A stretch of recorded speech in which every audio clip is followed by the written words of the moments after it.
All right, you heard about the coffee with Karen. You didn't heard about the coffee with Holly. Today, I am going to introduce you to one of the biggest doctors actually in Mumbai. So he was studying in Korea, South Korea, in Seoul. And it's all about the cancer this time because we had one of our beautiful influencers, celebrities that she faked her death to spread awareness about the cancer, but today we are doing it in the right way. So, ladies and gentlemen, I present you Dr. Kasbekar. Yeah, I'm Dr. Kasbekar. Yeah. So let's introduce you. Like, how did you thought like it's gonna be a great idea to just to be a doctor and a cancer surgeon? Yeah. So basically, ever since childhood, I wanted to be a cricketer actually as a kid, as every Indian wants to be. But then parents were like, you cannot take such a sport. And I was like, then what's the next best thing? And we had a few people in our family who were doctors, not close relatives, but I knew a few. And then slowly, I just developed a liking towards the thing. And slowly, you have this thing, you can save lives, that whole thing while growing up. I didn't know how difficult it was to actually become a doctor. Till actually jumped into it. But it was an amazing experience, right? From kind of a thing. Let's find out what's inside a human. Actually, it was actually something like that. The whole idea of performing surgeries and the whole thing. We see it in the movies where some doctor does some emergency thing and then the patient's fine, kind of a thing. So all that really inspired me as a kid, and then that's how I jumped into medicine. None of my parents were doctors, so it was a complete new thing for them as well, and it's been a wonderful journey since. That's great. Yeah. That's great. So how long are you a doctor? So just to put it in short, I finished my 10th standard in 2002, and I can still say I'm still studying in many ways, but we every doctor who does MBBS, they have to go through 6 years of MBBS, and then after that, that's their graduation, and after that you have to do, if you are specializing, you do 3 years of specialization, which is a post-graduation. Okay. So I had done it in surgery, general surgery, and after that I jumped into cancer surgery. So it's like 3 more years. So it's like 12 years post-completion of your 12th standard. Okay. You're literally doubling your education, kind Wow. of a thing. And then after that, yes, I did a few fellowships here and there, spent a year or two there. And yeah, so it's been almost 14 years of study.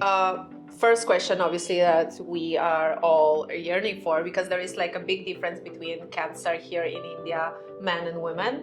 So what are the 3 most popular in men? What are the 3 most popular in women? So in India, the number 1 spot for men is it is like hands down mouth cancer. So everyone has that habit of taking that tobacco in their mouth. It's a very, very big health problem in our country. Number 2 would be lung cancer. Because obviously those who are not taking it in the mouth are smoking the cigarettes. So that's number 2. And number 3, surprisingly, in our country, so as per ICMR, so Indian Council of Medical Research, they publish data, and in that number 3 has come as stomach cancer. Oh my God. Which is also very highly associated with tobacco and alcohol. So it's basically the whole gamut of disease in men in India is tobacco or associated. Well, so that's why when you see someone doing that, that's why you have to stop them, I think, because this is not about that. Like, we had one of the most important actors saying that he's just fine to promote tobacco to his followers because the country just allows tobacco and it's totally okay. And I'm like, yeah, but as a doctor, how do you feel whenever you hear something like this from a celebrity? Yeah, so I think many times, celebrities don't realize the impact they have on the lives of normal people. It's like many times they say things and people take it as a word of God, literally, and things like that. So when someone, as a celebrity, I feel he has a social responsibility as well. Live your life, make your money, but you have to see that you're not doing a disservice to the common people who actually follow you and believe in you. Celebrities who genuinely value their fans should sort of attempt to give them right advice. Yeah, like I'm against any kind of smoking, any kind of drugs, and any kind of alcohol, because alcohol also... Yeah, alcohol is one of the... So per se, if you look at it, almost 50 to 60% of cancers are due to tobacco. Alcohol itself can cause a lot of other health hazards. cancer association is a little less. It can cause your liver cancers and things like that. But that doesn't absolve alcohol and its toxicity. Yeah, like I know that a lot of people would just like bash me for that, and I will get a lot of backlash. But I'm just like, why would you do that? It's like you're paying for your own debt. You can afford tobacco and drinks today, but are you sure you can afford the cure for it? Because if we are talking about the expenses of the surgery, we are talking about lakhs, right? Yeah, it's so taking quality treatment in cancer can put you back by at least 5 to 10 lakhs. 5 to 10 lakhs. Do you have that on your bank account right now to spend it? If you don't smoke. Don't take anything that actually causes you the harm. So what about the women? Like free cancer? So in women, basically their cancers are a little different in profile. It is more it's more to do with their hormonal makeup and composition. So women are very, like they have estrogen and progesterone, which almost every woman knows about. And the imbalances in this sort of lead to cancers in women. So number one cancer in women is breast cancer, and a lot of awareness, a lot of talks are being done on that. Number two is cervical cancer, because we can get into the nitty-gritties as to how and why it happens later. And number three, in fact, in women is again mouth and oral cancer, because tobacco consumption in India, especially in the rural areas, is not limited to men itself.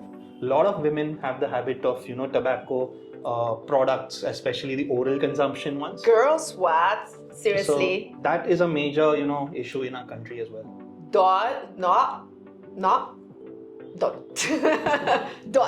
It's like, I'm surprised that even girls are chewing tobacco. Like, what? Yeah, I mean, many of y'all might even, luckily in urban populations, it's not so common. I mean, but in the rural, you'll find many girls as young as, 8, 9, 10, even hooked onto tobacco, the whole powder form and things like that. But why? Is it because they see adults doing it and they're like, oh my God, I'm going to be an adult today? Like, come on, no. So honestly, I've never really understood that. I mean, one of the possible reasons could be it sort of suppresses hunger. So maybe, trying to save on this thing. I don't know. But it's quite rampant in quite a few communities, especially in areas such as Rajasthan and Gujarat. There are a lot of women consume tobacco and tobacco products there. I'm shocked. This is the first thing for me. I'm shocked. Diagnosis of the cancers like to who to go. Luckily, in Italy, we have that kind of guidebook to who to go and what to do. But do you have that here? So if you for example take heart disease or something of the brain, it's very easy, because if you have a heart problem, you go to a cardiologist or a cardiac surgeon. In brain, you go to a neurologist or a neurosurgeon. But the problem with cancer is, in our country, set guidelines in terms of the specialities who treat it have not yet been, sort of set. Statistically, you're just looking at the stats today, and almost 50% of patients who have been diagnosed with cancer end up succumbing to it in India, which is very, very high number as compared to, maybe US or foreign countries, where it's down to maybe 20 to 25%. It's like half the people are saved. So one important thing is, that cancer treatment in India is spreading very fast. Knowledge is spreading. But I think the best way, if you are a person who's sort of suspect of cancer or is diagnosed with cancer, the best thing you can do is go to a person who has the right qualifications. Because many times you don't know whether that person actually treats it or not. Many people might claim they do. But the best way is just look for the qualifications. Best way is like, there is a degree we have which is known as MCH. MCH, okay. MCH. So that is like you are board certified cancer surgeon. So MCH, surgical oncology. And for the chemo guys, they have DM. Okay. DM, medical oncology. So if that person has it, now whether the person is a good doctor, bad doctor is a different argument, but if the person has it, he's definitely the right person to go to. Okay, cool, perfect. So we have this is the step that you have to go. You have to go to a doctor, any doctor, and say, hey, listen, I think I have a cancer. Like how many times in a year or in years you have to go and screen yourself? So luckily there have been set guidelines, in fact, internationally for screening in cancer. and 4 cancers have actually been identified that these cancers, if you screen, it benefits. Okay. Now I'll give you an example. Cancer is not one disease; it is a multitude of disease under a banner. So Okay. a mouth cancer can be completely different from a breast cancer, which is completely different from a cervical cancer. Not in terms only of the treatment and all, but even their biology, the way they behave, how they come. There are a lot of differences. Okay. So it's not like I've got one disease. But so the best way is internationally, I think as per guidelines, there is breast cancer, there's cervical cancer, there is colon cancer, colorectal cancer, and there is lung cancer. These have been officially ratified as those cancers that you need to screen for. And if you find it, you can treat it early and lives can be saved, kind of a thing. Luckily, men are not, so much into the screening aspects. You don't. But women, I think there are a lot of screening, guidelines that have been set for women which they should know about and try and follow. Okay, so just be interested in your own body. That's the point number one, I think. Like, just be interested what's happening with yourself, not only with the new dress or new sari that you have to buy. Yeah. Now we are going to one of my best topics, myth about the cancer, because I heard that in treatment of the cancer, if you have a lot of vitamin C, that will help. Is it? So it will not help cure your cancer or remove the cancer. Might help in reducing a little bit of your complications if you're on chemo or something. There it might help. So there is a benefit in some way. So theoretically, cancer is basically due to increased oxidative damage. Okay. So when you take in toxins, extra free radicals are formed in your body, and then those free radicals damage your cells, and then those cells cannot recover from the damage, and that's how cancers are formed. So that is the basic theory on how cancers start. Okay, so what is the other myth that you heard a lot? Because there are a lot of them. Like Ayurveda is treating cancer. I heard that a lot here in India. Is it true? So see, I don't deny the fact that Ayurveda and homeopathy and all have a role in cancer. They do have a role towards cancer treatments, but for them to claim that they can cure cancer is still a little bit of a gray area. Okay, so but it helps, right? It does help. But it doesn't solve. So I'll put it this way. So how do you know that something works or something doesn't work?